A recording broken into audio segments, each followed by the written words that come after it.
તમે બધાએ શિવલિંગની પૂજા કરી હશે। શ્રાવણ માસમાં તમે રોજ શિવલિંગના દર્શન પણ કરશો અને પૂજા પણ, પરંતુ અમે તમને શિવલિંગ વિશે આજે ખાસ વાત જણાવીશું। શિવ આ સૃષ્ટિના અધિકર્તા છે, તે સંહારક છે અને સર્જનહાર પણ। સંપૂર્ણ બ્રહ્માંડમાં શિવ વ્યાપેલા છે, આ બ્રહ્માંડની ધ્વનિમાં લીન થઈ રહ્યો છે। શ્રાવણ માસમાં શિવની પૂજાનું જેટલું મહત્વ છે તેટલું જ શિવને આરાધ્ય માનીને તેમાં શ્રાદ્ધા રાખવામાં પણ છે।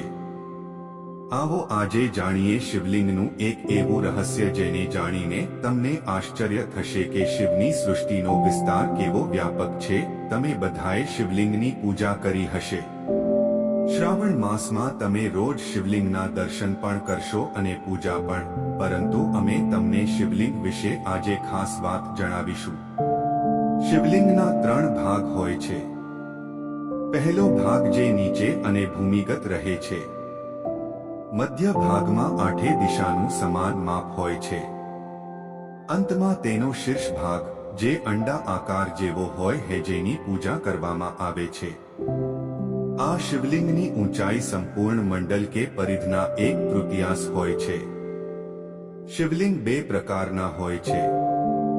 પહેલું આકાશીય અથવા ઉલ્કા શિવલિંગ અને બીજું પારદ શિવલિંગ। આ 3 ભાગ બ્રહ્મા, નીચે વિષ્ણુ, મધ્ય અને શિવ, શીર્ષ નું પ્રતીક છે। શીર્ષ પર જળાભિષેક થાય છે, જે નીચે બનાવેલ એક માર્ગમાંથી નીકળી જાય છે। શિવના માથા પર 3 રેખા, ત્રિપુંડ અને એક બિંદુ હોય છે। આ રેખાઓ શિવલિંગ પર સમાન રૂપથી અંકિત હોય છે। તમામ મંદિરોના શિવલિંગ ગર્ભગૃહમાં ગોળાકાર આધાર વચ્ચે રાખવામાં આવેલું હોય છે।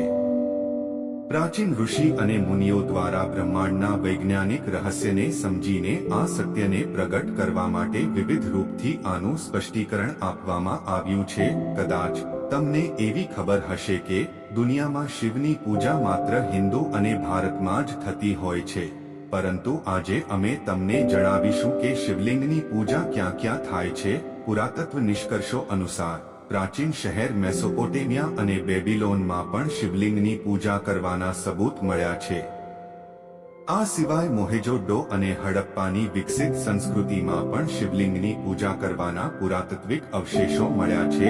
સભ્યતાના આરંભમાં લોકોનું જીવન પશુઓ અને પ્રકૃતિ પર નિર્ભર હતું, જેથી તે પશુઓના સંરક્ષક દેવતાના રૂપે પશુપતિની પૂજા કરતા હતા। સૈંધવ સભ્યતાથી પ્રાપ્ત એક સીલ પર 3 મોંઢાવાળા એક પુરુષને દેખાડવામાં આવ્યા છે, જેમની આસપાસ કેટલાય પશુ છે। આને ભગવાન શિવનું પશુપતિનાથ રૂપ માનવામાં આવે છે। ઈસાથી 2300 થી 2150 વર્ષ પૂર્વ સુમેરિયા, 2000 થી 400 વર્ષ પૂર્વ બેબીલોનિયા, 2000 થી 250 ઈસા પૂર્વ ઈરાન, 2000 થી 150 ઈસા પૂર્વ મિસ્ર, ઇજિપ્ત, 1450 થી 500 ઈસા પૂર્વ અસીરિયા, 1450 થી 150 ઈસા પૂર્વ ગ્રીસ, યુનાન, 800 થી 500 ઈસા પૂર્વ રોમની સભ્યતા હતી।